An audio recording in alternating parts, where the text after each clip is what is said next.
네, 여러분 안녕하세요. 황성의 경제 콘서트의 황성입니다. 오늘은 국채 시장에 대해서 얘기를 좀 해볼까 하는데요. 우리가 한국은행이 통화 정책을 할 때 완화적이든 긴축이든 이런 걸 얘기하면 반드시 우리가 국채 시장에서의 금리가 어떻게 움직였는지를 꼭 이제 보게 되는데, 그만큼 국채 시장은 사실 금리에 있어서는 가장 중요한 시장이라고 볼 수 있습니다. 그래서 오늘 여러분들에게 국제 시장이 얼마나 중요한지, 그리고 어떤 역할을 하는지, 그리고 실제 국제 시장에서 어떤 일들이 벌어지고 있는지, 이런 것들에 대해서 좀 같이 얘기를 나눠볼까 합니다. 그래서 오늘은 이야기의 배경과 그다음에 그간의 국제 시장의 발전이 어떻게 이루어져 왔는지를 간단히 말씀드리고, 그다음에 국제 시장에서의 국채 역할이 어떤 것들이 있는 것이고, 그다음에 이제 이런 논의를 통해서 현실의 세계에서 국채 금리가 어떻게 결정이 되고 있고 앞으로 그러면 어떻게 전개될 것인지에 대한 얘기를 하도록 하겠습니다. 우리가 아까 모두에 말씀드린 대로 한국은행이 통화 정책을 결정하게 되면 우리가 반드시 이 국고채 시장, 이제 이 국고채는 우리나라에서 국채 중에서 국채를 대표하는 채권입니다. 그래서 우리가 국채 시장 그러면 사실은 국고채 시장이라고 봐도 무방합니다. 그래서 국고채 금리가 어떻게 움직이고 있는지를 제일 먼저 우리가 보게 되는데, 그 이유에 대해서 지금 볼까 합니다. 여기 앞에 보면 그 표에 국고채와 기준금리의 추이가 나오고, 그 다음에 이제 스프레드가 이렇게 나옵니다. 요 음영은 이제 국고채와 기준금리가 역전된 시기에 대한 얘기인데, 최근에 지금 우리 국고채와 기준금리가 상당히 오랫동안 역전되어 왔는데, 요 얘기는 후편에 가서 좀 말씀을 드리도록 하겠습니다. 자, 그러면 이 내용을 제대로 오늘 이해하기 위해서는 국채 시장이 금융시장에서 어떤 위상을 갖고 있느냐, 그리고 국채 시장이 어떤 의미를 또 지니고 있느냐, 그리고 금융시장에서 또 여타 우리 매크로 경제에서 국채 시장은 어떠한 역할을 하느냐 하는 것들에 대한 이해가 반드시 선행되어야만 우리가 국채 시장에 대한 이해를 전반적으로 할 수 있는 것이고, 앞으로의 여러 가지 경제 변수들이 움직였을 때 이 국채 시장에서의 국채 금리가 변하고 있는 것들을 통해서 우리가 여러 가지 의미나 역할들을 사실 이해할 수 있어야 됩니다. 그래야 진짜 고수가 되는 길이인 것이죠. 네. 사실 원래 국채는 정부가 전쟁을 할 때 전비를 조달을 하거나, 그 다음에 사회부장비 같은 이런 재정 지출을 하기 위해서 발행을 하는 것인데요. 통상은 우리가 세수를 통해서 자금을 조달을 하긴 하지만 그걸로 부족할 때가 있죠. 그럴 때는 정부가 부족한 이런 재정을 보충하기 위한 수단으로 국채를 발행을 합니다. 그러니까 이 국채 시장은 이제 이러한 국채가 발행이 되고 거래가 되는 이제 그런 시장을 의미합니다. 그러다 보니까 원래 국채 시장은요, 이렇게 부족한 재정을 조달하기 위해서 형성된 시장이기 때문에 좀 아이러니하게도 재정 적자가 심했던 나라들에서 이 발전이 되어 왔습니다. 예컨대 미국이 대표적이죠.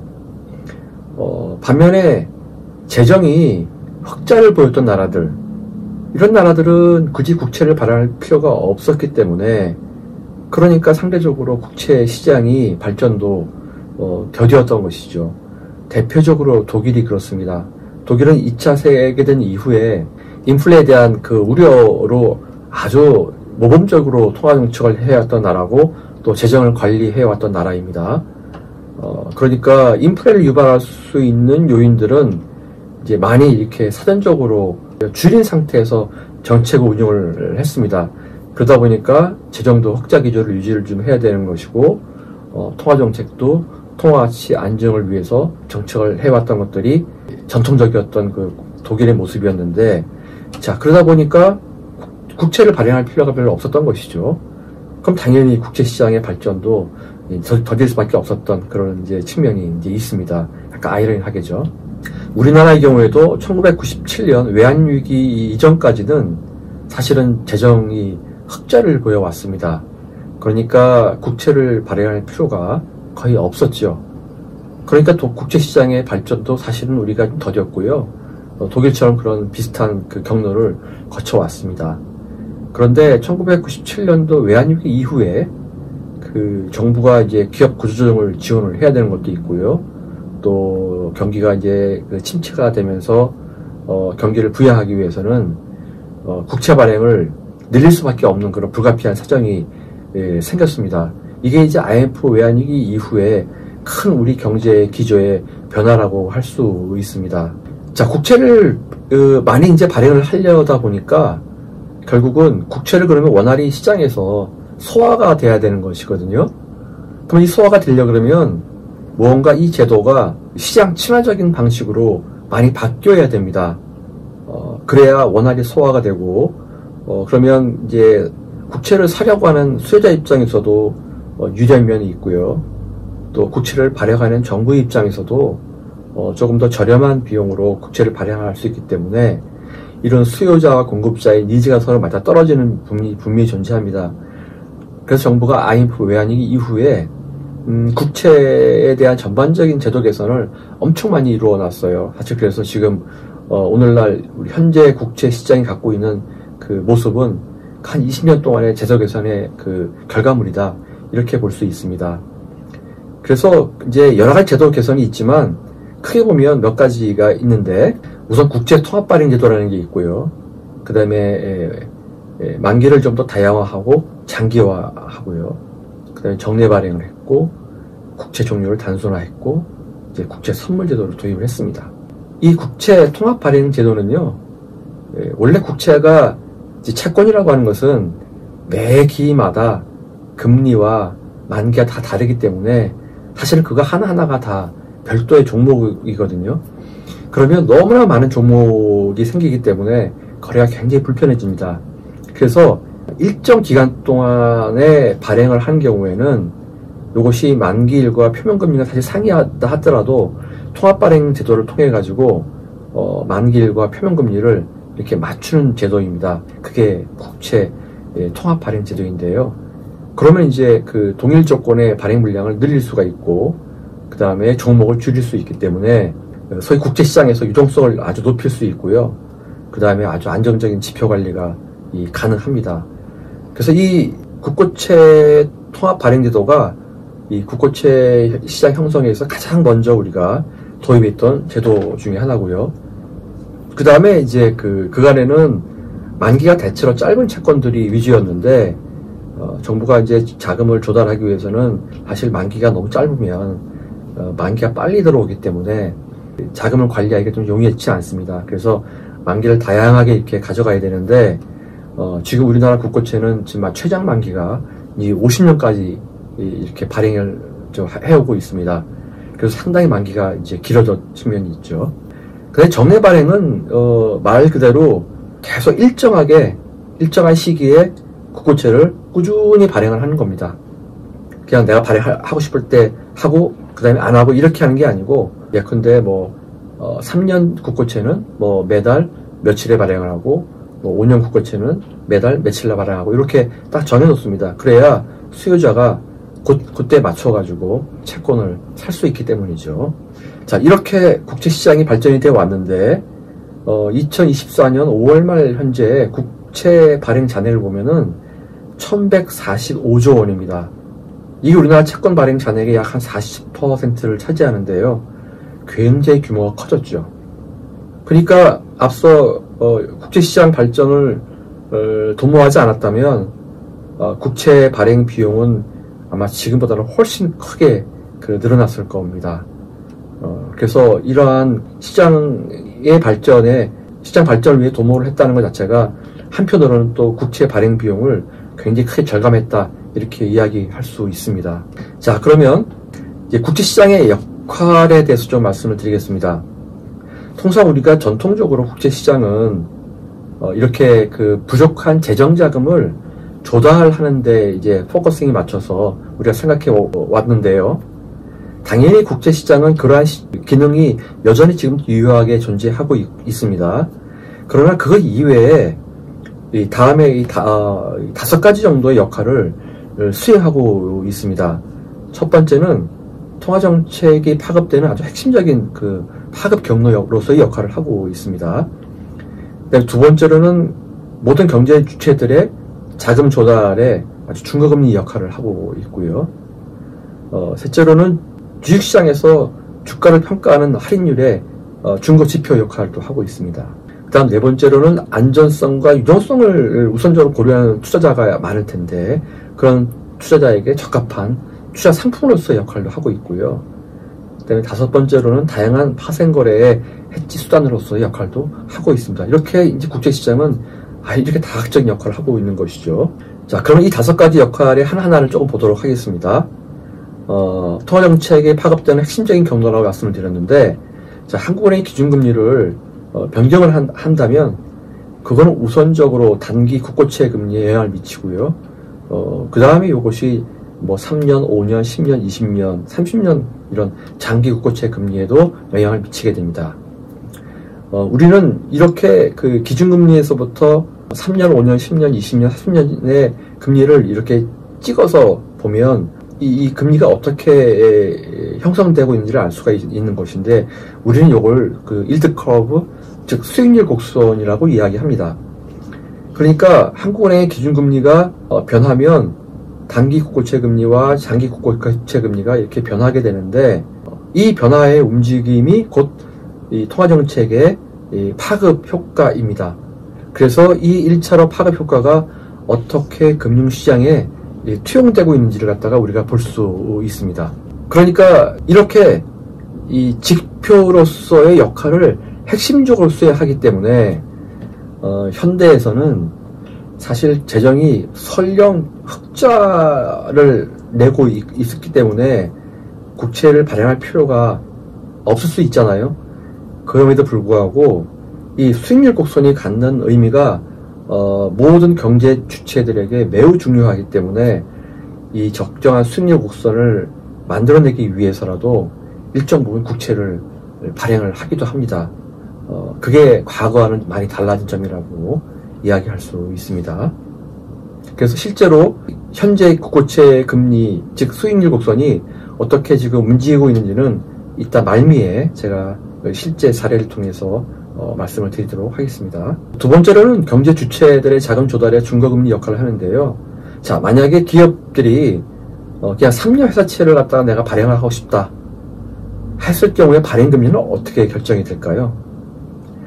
그거는 3년 국고채의 금리에다가 그 발행하려는 회사의 신용을 반영한 소위 신용 스프레드가 붙어서 3년 회사채 발행금리가 결정이 됩니다. 그러니까 만약에 회사의 신용등급이 좋으면 신용등급 스프레드는 조금 준 상태에서 그 다음에 신용상태가 썩 좋지 않은 기업인 경우에는 신용 스프레드가 조금 더 벌어진 상태에서 결정이 되겠죠.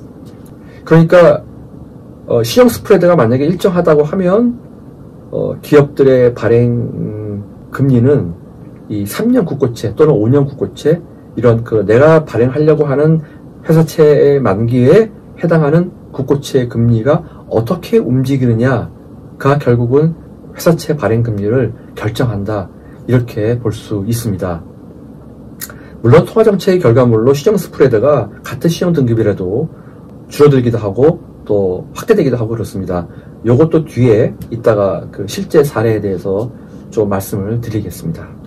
그런데 기업만 영향을 받는 것이 아니고요. 우리 개인도 영향을 받습니다. 예컨대 제가 만약에 주택을 구입을 할 목적으로 그 장기 주택담보대출을 받으려고 한다. 그러면 이 중거금리의 핵심은 5년 은행채 금리가 됩니다. 5년 은행채 금리는 아까 제가 회사채 금리와 똑같은 메커니즘으로 결정이 됩니다. 그러니까 5년 국고채 금리에다가 그 은행채를 발행하려고 하는 은행의 신용 스프레드가 감안이 되어가지고 5년 은행채 금리가 결정이 됩니다.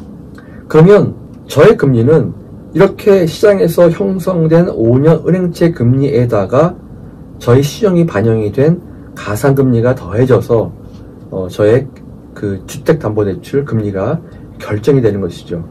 그러니까 나의 신용이 변함이 없고 은행의 신용이 변함이 높다면 나의 주택담보대출 금리는 5년 국고채 금리에 직접적으로 영향을 받는 것입니다. 그러니까 개인이나 또는 뭐 기업 전부 이 국채 금리의 영향을 직접 받고 있다, 이렇게 볼 수 있습니다. 세 번째로는 우리가 그 주식시장에서 주가를 평가하는 할인율의 중거지표 역할을 하는데요. 사실 주식시장은 언뜻 보면 국제시장하고 별 관련이 없어 보입니다만 사실은 매우 밀접한 관계가 있습니다.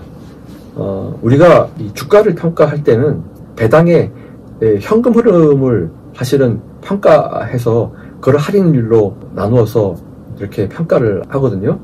그러니까 금리가 높아지면 그 할인율도 따라서 높아지기 때문에 주식의 현재 가치가 낮아질 수 있고요.